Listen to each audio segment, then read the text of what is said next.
about Nina Turner. So the squad voting record that Sam Seder didn't know about, exactly why a lot of people not excited about Nina Turner and why she lost.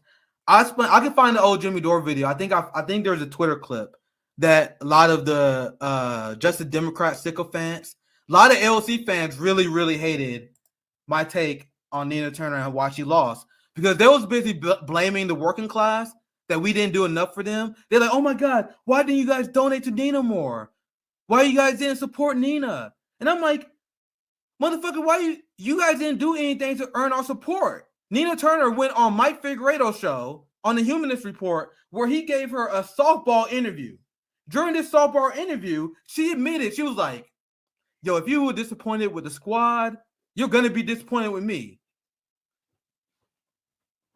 Why would you say that in the middle of a campaign where people already are starting to move away from electoral politics? Then they have no ground game. They think they was going to outspend on ads a neoliberal campaign that is funded by dark money. So you guys realize they used the same strategy on Nina Turner than they did on Bernie on Super Tuesday, but the progressive boutique left did not adjust to it. They thought they was going to run a milquetoast liberal campaign and beat big money instead of running, honestly, the AOC route of having mass grassroots on the ground, which they couldn't do because they told their constituents to fuck off. How is it a good idea to tell your constituents to fuck off when you need to defeat corporate money? You guys suck at your own strategy. I said that's what I was saying on the Jimmy Dore show. I made a lot of them upset. It was pretty funny. But I'm gonna show you guys why the debate between Jackson Hinkle and Sam Seder matters. Why it matters. Because during the debate, Sam Seder was trying to, I don't know what the best word to even use for it. He was just trolling. He was just saying, why do you care so much about the squad if you're a communist? Why do you care so much? Why do you think it's important for me to call out AOC for votes? It's not important. Are you serious? Do you want to know why it's important to talk about these things? And I have, please, much love and appreciation for this person. Much love and appreciation for this person here. Because this is my tweet I sent out. This one said Sam Seder admitted he didn't care about the squad being complicit with imperialism. And then this person, who once again, much props to this person. Much props. She said, and this one I said, I was saying Sam Seder kept saying he didn't care about the squad being imperialist. And then she, who is very intellectually curious, which is a trait a lot of people don't have. So much props to her. She said, wait, how are they imperialists? For working for the state? Just trying to understand. We need more people like this. So this person don't know the voting records of the squad, which, as I said before, is not a big deal. The problem is, Sam Seder, you got 1 million subscribers, a giant audience, and you're not educating people on this. Why don't people like this know? People don't know the vote of the imperialist Democratic Party because you're not educating people about it, because you don't care. So I explained to her the squad voting for sanctions on China, Ilhan Omar and Jamal Bowman giving weapons to Israel. So once again, much props to this person here. She says, I live in Ilhan's district. She really voted for weapons to Israel? Oh my God. So she's just learning this for the first time. Why do you guys think she's learning it for the first time? My channel is small. Jackson is killing the game, but compared to Majority Report, it's still small. Because they're not educating these people properly. So I covered this multiple times. Ilhan Omar backs $62 billion bill, weapons deal, that include continue unconditional support for Israel. And you guys understand, Israel has been bombing Gaza. Israel right now is bulldozing the home of Palestinians. There was never a ceasefire. While this was going on, Ilhan Omar betrayed Rashida Tlaib in her constituency. Isn't Rashida Tlaib Palestinian? I thought you guys were the squad. Where's the solidarity for your sister? Are you serious? So a lot of people don't know this. That's why I'm talking about this. Because so many people don't know about this because people like Sam Seder. Don't tell them. They don't think it's important to talk about.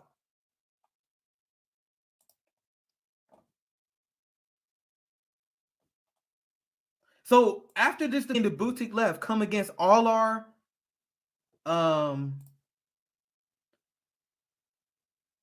strategies, all our direct actions. Why would we be excited about Nina unless she does a complete 180 on strategy? Like I told you guys, I'm not interested in the hope and let's watch this here. I'm not interested in hope. I explained this on the Nick and CJ show. In order for me to be supportive of a leader at this point, I don't want the Bernie Sanders style. No more hope and change, optimism, progressive. None of that bullshit. I'm done with that. No, oh my God, I'm optimistic. Oh my God, I think Biden's gonna be great. Oh yeah, we lost this struggle, but I think all I gotta do is keep. No, none of that. We need a leader like Fred Hampton. We need a leader like Malcolm X who says we need to form a coalition to defeat our police state and capitalism, or we will die. No more of this shit. Like, oh no, we trying our best. It's all good here. We took a loss here. Oh no, let's capitulate to an establishment here. No more of that. No more of that. We need a leader that said we got to do or die. Imagine if we had Bernie Sanders after he lost 2 times. Said, okay, the climate crisis is so crazy. The class warfare is so insane. I know I said I would support the Democratic Party candidate, but the odds are so insane. We need to keep the email list. We need to keep the worker class movement going. We need strikes. I would be supportive of that. That's not their intention. That is not Nina's intention.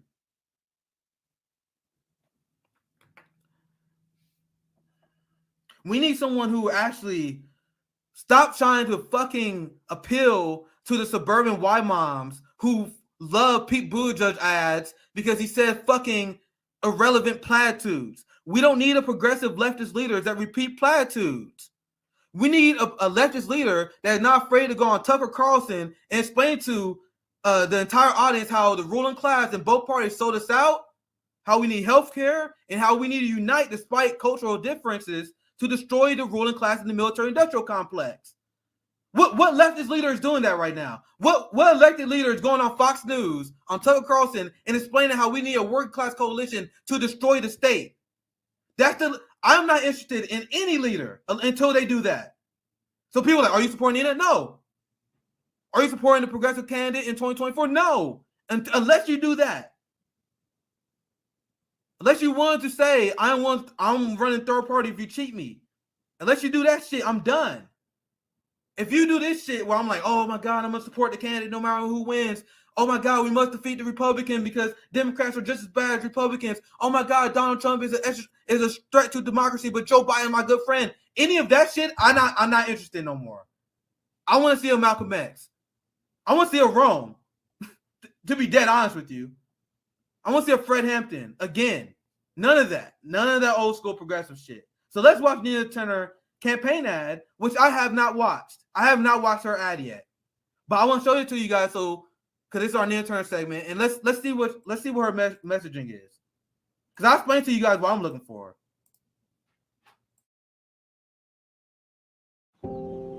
America is at a crossroads, wrestling between 2 futures. Do we sacrifice the poor, the working poor, and the barely middle class to protect the ultra-wealthy? Or do we treat our people as America's greatest asset and ensure everyone has a real chance to live a good life? Families are struggling with higher gas and food prices, stagnant wages, and shrinking benefits, while corporations make record profits. These are unprecedented times. Our leaders can't settle for just enough. They must fight. See, I know I'm nitpicky, and I'm not saying I'm hating her for this, but what did I just say? What did I just say? I'm not interested in this. Why is Nina Turner showing people smiling? There's a homelessness crisis. There's a massive pandemic where the hospitals are overran, people don't have health care, people are starving, and you're running a campaign ad with people laughing and smiling? What kind of shit is this? You guys want me to support this? I told you not. I don't want this shit. The suburban mom is not voting for you despite this shit. You need to build a coalition of people who had enough. You guys lost. Bernie lost 2 campaigns. Nina lost doing this shit. You guys keep doing this and keep losing. The American people are pissed off. Most people are done with the two-party system. I just covered that story. The majority of voters are done. You should be running campaign ads attacking the neoliberal establishment. Show the homeless lines. Show the food banks. Show the hospitals overran. And say, this is why we need Medicare for all. Joe Biden is responsible for this. I'm sorry, let me finish it because I told you I don't want to see the optimism. A real chance to live a good life.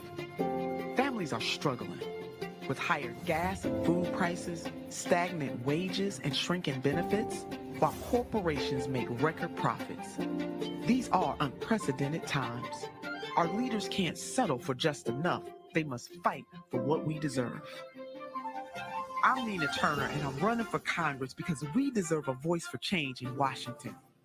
A leader who is on the side of the people, not out for the powerful or out for themselves. A leader who understands that healthcare has been denied to millions of Americans for far too long and will. So you are talking about healthcare being denied to millions of people. What? This is the small thing. Listen, I'm not gonna hate on her for this.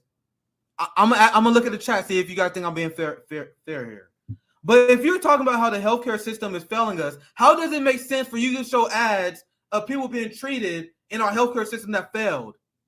In order for you to sell the idea that our healthcare system is failing, instead of painting this false reality, you need to show the people who are denied care because there are people who go bankrupt because they have cancer. Show that. Show the people who are going bankrupt in our system. You need to shock the consciousness of the public. Did this work for you last time? Once again, I just said I'm not interested. I hope good luck. I'm not saying I don't want Chantel Brown to win. I told you guys I didn't take any pleasure in Nina losing. I just told you guys I'm gonna tell you how it is and why she lost. This shit right here is why she lost.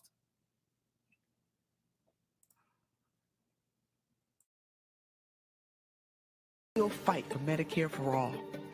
A leader who knows poverty is a policy choice and the minimum wage must be raised to a living wage. Who won't take a dime from special interest PACs or do their bidding. You deserve a leader who is from here, who knows what it's like to grow up and live their life in this community, who has stood up for reproductive justice and served on the front lines of the fight for criminal justice reform and voting rights, not for days, but for decades. A member of Congress that stands shoulder to shoulder with leaders like Bernie Sanders, unapologetically to fight for working people and speak truth to power. And here's the truth. Greater Cleveland needs a change maker, not someone who just go along to get along. We can put an agenda through Congress that puts working families first, and that's worth fighting for. Something you can feel. Good union jobs, expanded health care, child care, and climate justice. Winning the battle against Republicans and the holdouts in our party will only happen when we put it all on the line for everyday people. An America as good as its promise is worth fighting for. Our children are worth fighting for. Our future is worth fighting for.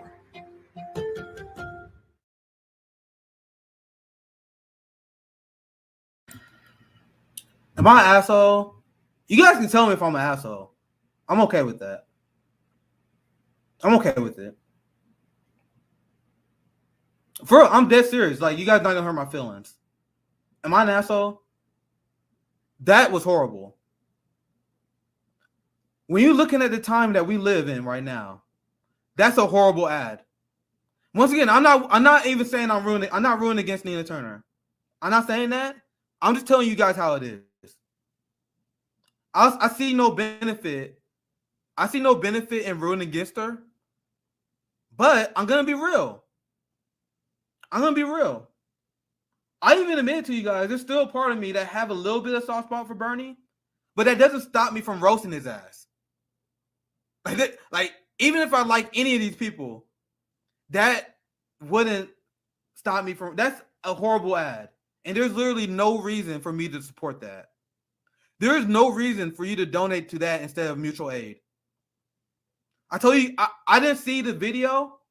I didn't see the video before this. I was giving her a fair chance, but that was a horrible ad. That does not match the anger that you need. Are you trying to win over Pete Buttigieg supporters? Are you trying to win over the Beto O'Rourke crowd? Who are you trying to win over? Now, let me explain. I'm going to tell you guys this anecdotally to wrap up a stream. A lot of you guys don't know, but I got started out as a citizen journalist traveling for the Bernie Sanders campaign. Now, I have a lot of criticism. Of Bernie Sanders. But I told you guys, I don't regret that because I was giving speeches in black barbershops preaching socialism. I radicalized so many people in my community. That's why I don't take it back. I will have a different strategy now. But I think the only benefit of electoral politics is using that to form a working class movement and radicalizing people. Because electoral politics, people are engaged. So use that time to pull people to the left and get them involved in working class movements. So despite the fact that Bernie Sanders isn't who I thought he was, I still sold that idea to people, and I would not take that back, right? And since I know I got new viewers tonight, I had conversations with the most conservative black people you can imagine. I was in South Carolina, the most conservative black people in the country. To give you guys an example, I was talking to this old black guy. He started out extremely hostile. He thought I was some guy who was trying to pick up his daughter or some shit like that. It was funny. But then eventually I won him over because I think I'm pretty good at that. I won him over. I was talking to him. I'm like, y'all just want to see what's going on in your life. This is how I always talk to people. I wasn't selling them shit. I was like, yo, what's going on in your life? And I'm going to see, and I connected to what's going on in policy. People say, I don't believe I'm being paid enough. I'm like, okay, because that's mostly because of capitalism. But anyway, I digress. It took me a long time to get to this guy. But eventually, he started warming up to us. We started laughing. We started joking, right? And then we were going to the candidates, and he was like, we were roasting everyone. And he was like, I was trying to get him to support Bernie. Like, yeah, I like healthcare. I like that idea. I like the idea of healthcare because that's what I'll lead with most of the time. And then we got to Pete Buttigieg. And then he was like, hell yeah, I hate Pete Buttigieg. And I went into my anti-Pete Buttigieg spill at the time. And then he like, hell yeah, I will never support Pete Buttigieg. And we were nodding along. And then he said, I will never support Pete Buttigieg because I would never vote for a homosexual. Whoa! What? That is not what we was talking about. This dude said, I'd rather vote for Donald Trump before I vote for a.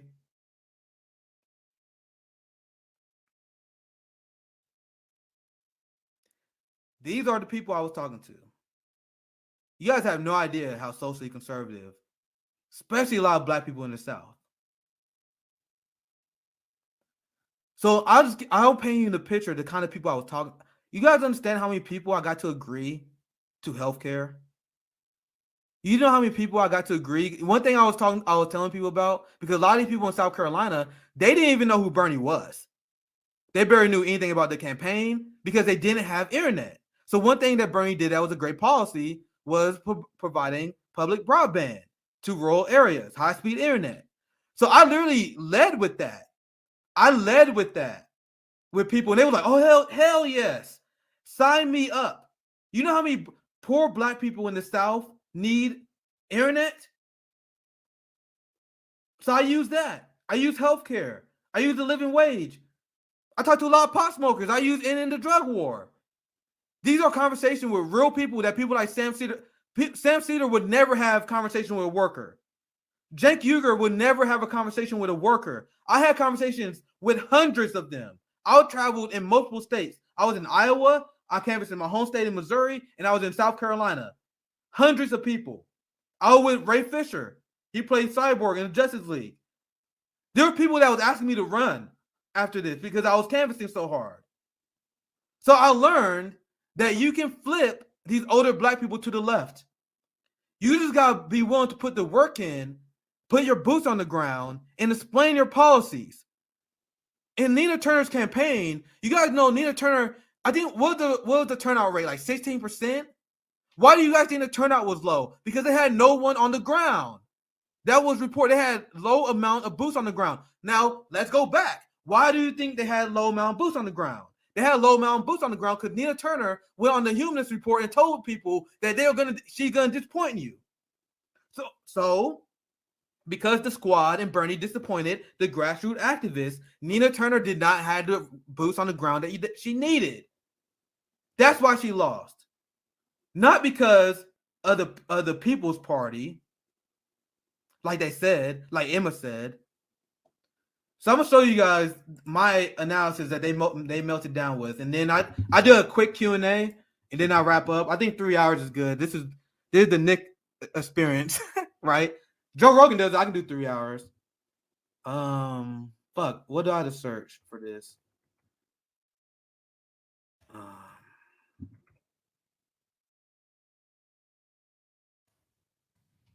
Because one of my appearances when I was on the Jimmy Dore show, we talked about why Nina Turner lost, and then like one of the people who always try to go after Jimmy Dore, he was trying to attack me for my reasoning. God damn it! I wish I could find the video. What do I gotta search? I'm gonna say.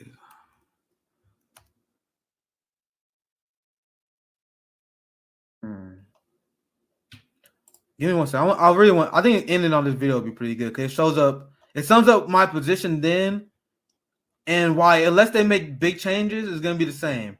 Fuck, man, it's gonna be hard to find this. Damn.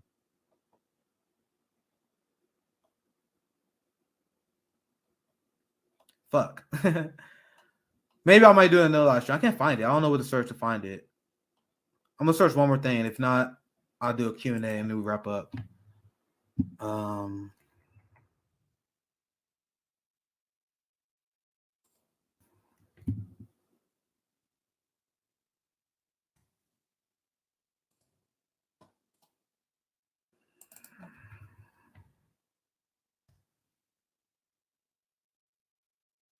Damn, that's not it. Oh well, maybe I'll share it next time. I don't know. I wish I knew. I'd find it. I know it was on Twitter. Okay, let me take the last super chats. Fuck, I wish I could find it. But I think Jimmy has a clip of it. Let me see if I can find the clip on Jimmy's show. Hope you don't get mad if I showed it.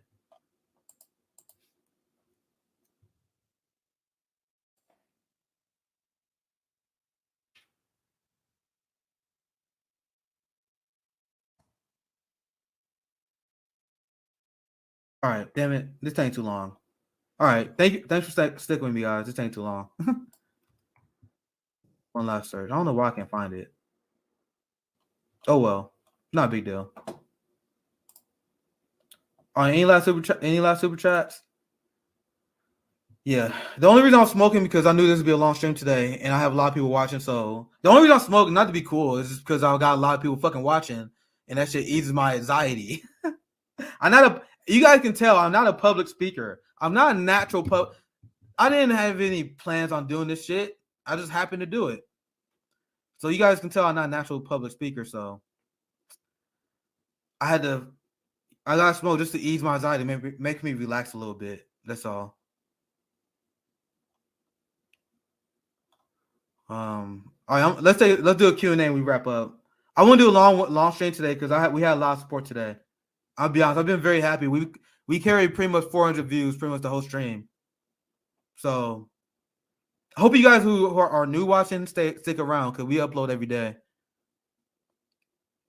I think this is a good time to radicalize because you guys saw Daniel and a few other like the Sam Cedar fans who saw it just because I put Sam Cedar's name in the title. The YouTube algorithm is trash, man. We do so many like substantial videos on the police state and the evils of capitalism. And then like those never get picked up by the algorithm. And then all I do is put some fucking YouTube beef in the title. Now everyone watching. I'm not complaining, but you guys see what they do, right?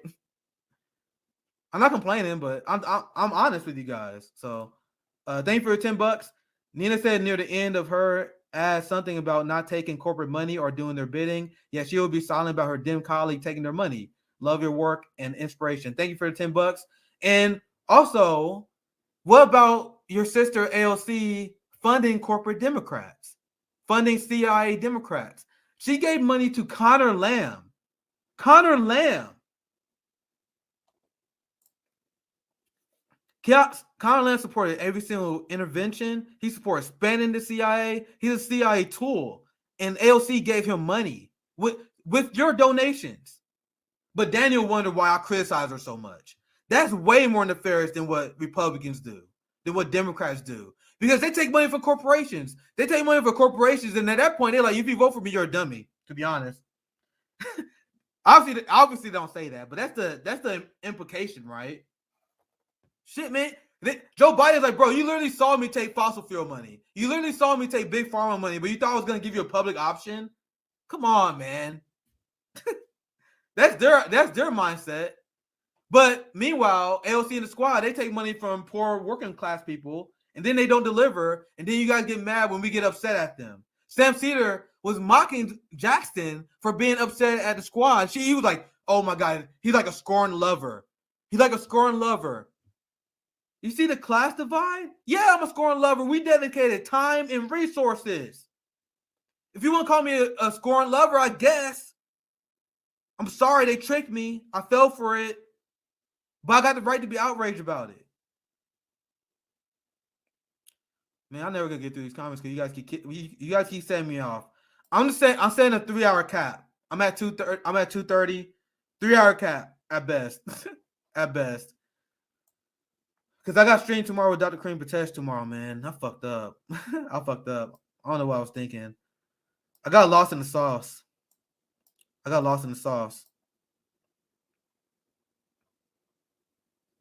see what you guys are saying.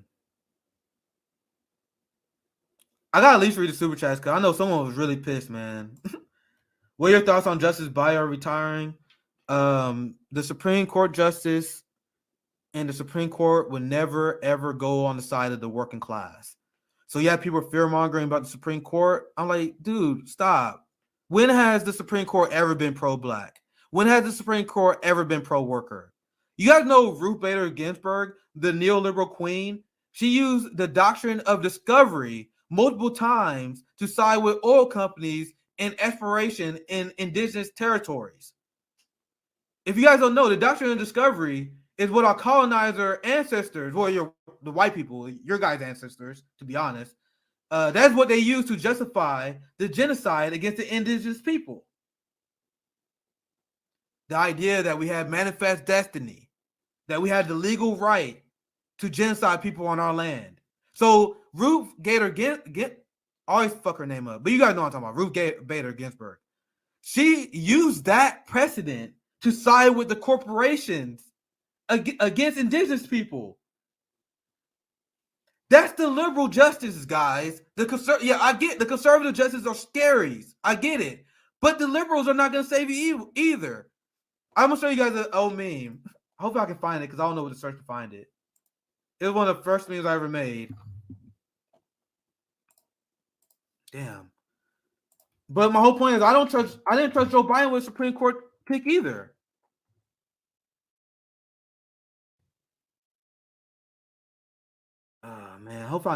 Man, I wish I had all this shit ready, man. This meme was fucking funny. It went pretty viral. Yeah, I won't be able to find it. But pretty much I was saying the reason why you're not gonna fearmonger me over the Supreme Court, because the Supreme Court, even with the Democrats picking it, they always been anti-black. They always been pro-police state. They always been pro-imperialism. They always were side of the corporations. So the solution is to actually be serious. Gotta completely dismantle the Senate, get rid of the Supreme Court. You guys not ready for that conversation. The Senate serves no purpose. But anyway, I'm getting too radical for you guys. But if you guys think you're gonna have a workers' revolution with this, let's say we actually get this shit done. What we do when Supreme Court strikes down Medicare for all as unconstitutional, which they would do even if you have a Democratic justice. Joe Biden said he would veto Medicare for all. So why you guys don't think he wouldn't put a Supreme Court justice that would veto it? I mean, that would really unconstitutional. So what we do then?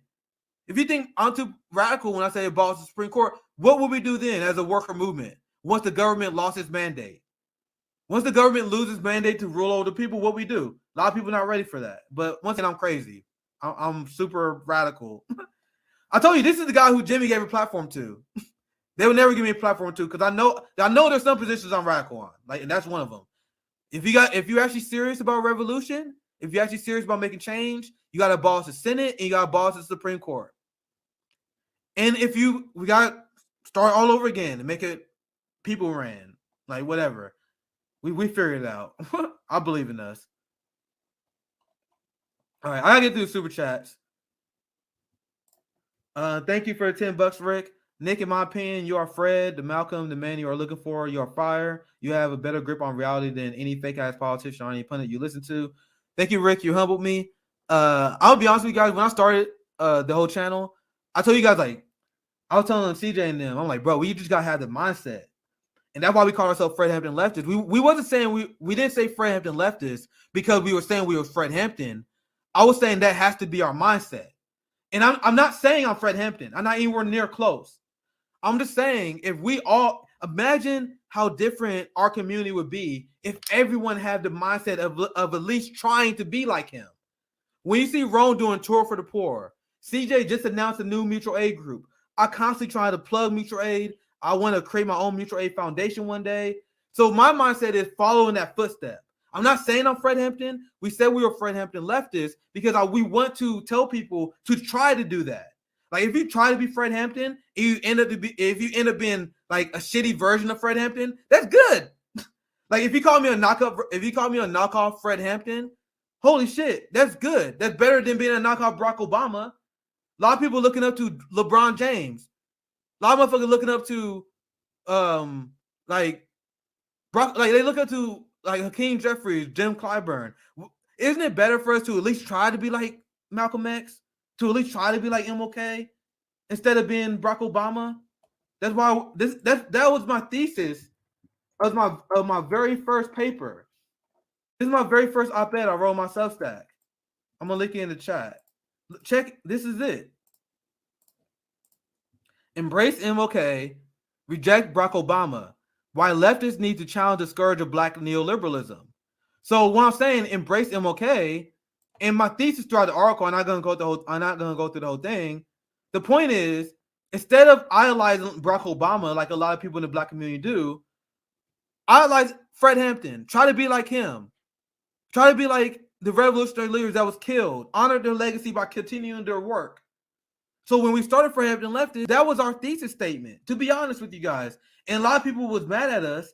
People was mad at us because they're like, how dare you? How dare you call yourself Fred Hampton Leftists? The audacity. My response to that was, as a black man, I have the right to strive to be like my revolutionary leaders I look after. White people and Latinos, every other culture does the same thing. You guys have holidays for all your leaders. You guys walk in the footsteps of all your leaders. But then we try to call ourselves Fred Hampton leftists, and you guys like, oh, the audacity. No, it's not audacity. It's an ambition. So I hope I explained that to you guys. So once again, I'm honored by the comment. I really am, because that's honestly the best. That's honestly the best comment I could get, to be honest. Let's try to get to more super chats. Jimmy has said if Emma, I remember this. Jimmy has said if Emma ever came face to face with a worker, not those Trumpers TYT used her to interview, that she get punched in the face. I remember when she said that, the meltdown was glorious. Oh my God. And they was like, oh my gosh, Jimmy Dore endorsed violence. They calling for violence against women. I'm like, you guys just missed the fucking point. We said she's class loyal because she always sided with the politicians over the activists. So when he says, imagine Emma talking to a worker and she's trying to spew red, brown alliance bullshit. Like Emma Vigeland have constantly repeated the red, brown alliance conspiracy theory. The idea that if you work with a conservative, you're some sort of fucking fascist. That somehow what's the horseshoe theory? They say if you work with conservatives, that means you end up to either be like a fascist or something. And they called me Red Brown Lions because I said I'm willing to work with someone I have disagreements with to get health care. And when I had the Jones Strike Summit on, we had conservatives. And they was like, oh my God, Red Brown Alliance. And you guys want to know the reality of the situation? Why the Red Brown Alliance is bullshit? During the Jones Strike Summit, where Vosh, Hassan, Emma, all of them lied and said we had no UN organizers, which to this day, despite the fact that they lied about our summit, they still haven't apologized to us about it. They said we are unserious because we had a Jones Strike Summit with no UN organizers, but we literally had the leader of the Kellogg Michigan strike on our. But they ran with it, and their followers retweeted it. People were laughing like, "Oh my God, you guys had a Jones Strike Summit with no UN organizers." They kept repeating it over and over again, and then Hassan refused to debate me because he knew I would have brought that up, and his crowd would have knew. To this day, I get trolls that came from Hassan, Vosh, and TYT who say, "Oh my God, you had a Jones Strike Summit with no UN organizers." They still say it because they lied, and they still don't apologize. They don't retract. They don't apologize for it. The point I'm making is we had the Kellogg UN strike leader who came on our show who said we need to work with people we disagree with in order to get workers' rights. And Emma will smear that guy as a Red Brown Alliance. That's what happened when you actually talk to a worker. Imagine his response if he heard some Red Brown Alliance bullshit. I think I can find a clip. I want to find you guys that. This is a good stream. I'm having a blast, man. Damn, this is probably the funnest stream I ever did. I'll be real with you guys. This is probably the funnest stream I did.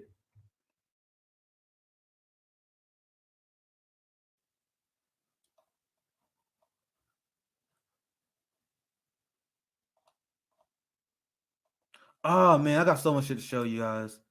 Because I want to show you guys the clip that got us smeared as Red Brown Alliance, right? There's so much to say about this. Do I even have time? Do I even have time, man? I'm about to show. I'm gonna find a clip because I know we posted on our Twitter. We posted on our Twitter, but this was the guy I'm talking about because I screenshot it at the time. This was the Jones Strike Summit. You see how we literally plug in strike funds. Everything they said we wasn't doing, we was doing. But they attacked us because we didn't have the credentials.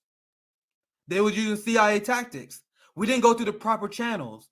So they saw a group of young black activists holding an event, and they immediately assumed that we didn't know what we was doing. Don't you see the classism there? Of course we had a union organizer on, you fucking morons. Why would we do this if we didn't have a union strike organizer planned? They assumed we didn't because why? I'll let you guys answer that. So this was the guy. I want to see if I can find the clip because we posted it on but he explained, and this is what I tweeted. I said union leader claims we should work with people with different beliefs for the common good. Shocking. The boutique left would smear him as Red Brown Alliance. You notice they didn't cover this. They didn't cover this part. And you want to know the part, you want to know when I got smeared as Red Brown Alliance? I got smeared as Red Brown Alliance the first time I had Jimmy Dore on. Even there are so many fucking shit libs that lost their shit at me when I posted this clip. Because there's so many people who had Jimmy Dore derangement syndrome. So this is the first time we had Jimmy Dore on. And look at this. This Twitter video, because Jimmy Dore's in it, had 100,000 views. Where people were losing their fucking mind. Now, why did they lose their mind? What did Jimmy say that set so many people off? I'm going to play you guys this clip. This will probably be the last segment I do today. I'm going to show you guys what set so many people off.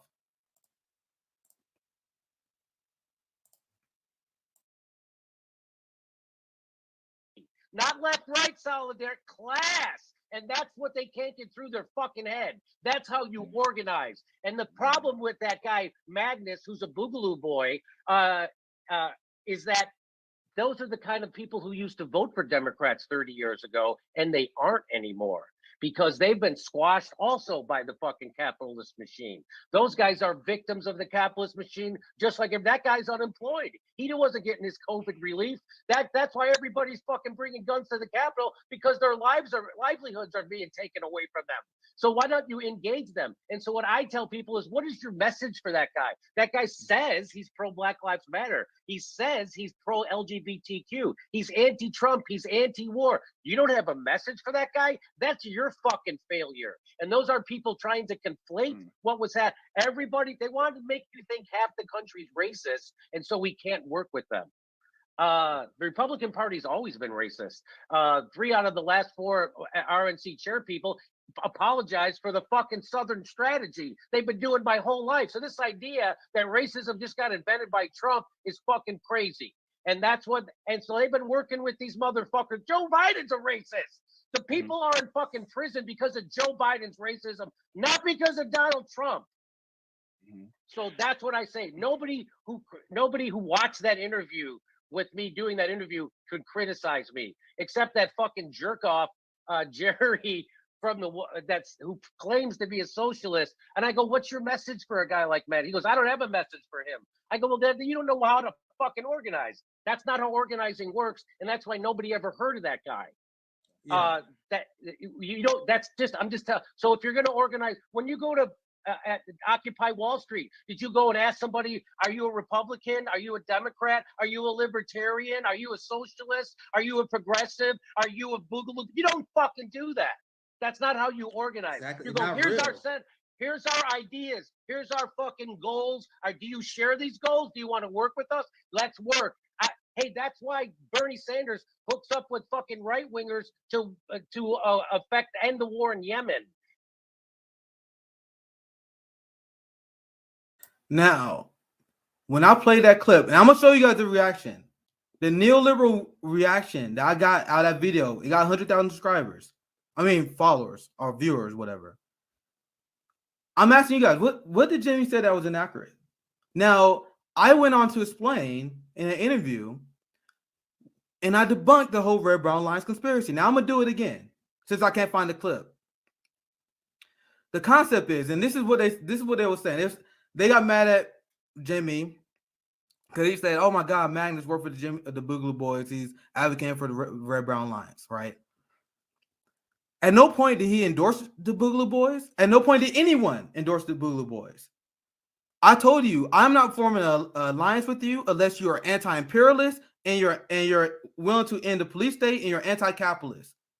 So if you're forming a coalition with me to give me health care, I said, if you're a conservative, I don't care what you believe. I don't care. We form a coalition to get health care. So I wrote an op-ed that explains that Medicare for All is the most pro-Black policy position that you can advocate for because Black people hold the most medical debt, right? Since Black people hold the most medical debt, if you're forming a coalition with me to end medical debt and give our community health care, that's you showing solidarity with me. So I am willing to give you a benefit of doubt and form a coalition with you to get that done. That is how coalition building works. Now, as an educator, you can help push people to your direction as you build coalitions, but that's why we march with conservatives on healthcare. We worked with conservatives on the Medicare for All march, and they melted down because of that. The Kellogg Union strike leader said, just like Jimmy Dore said, he said when you organize the workers, you don't separate them. You don't be like, hey, do you vote for Trump? Hey, do you vote for Hillary? Do you vote for Joe Biden? Are you a Democrat? Do you believe in QAnon? Do you believe in Russiagate? You don't do that.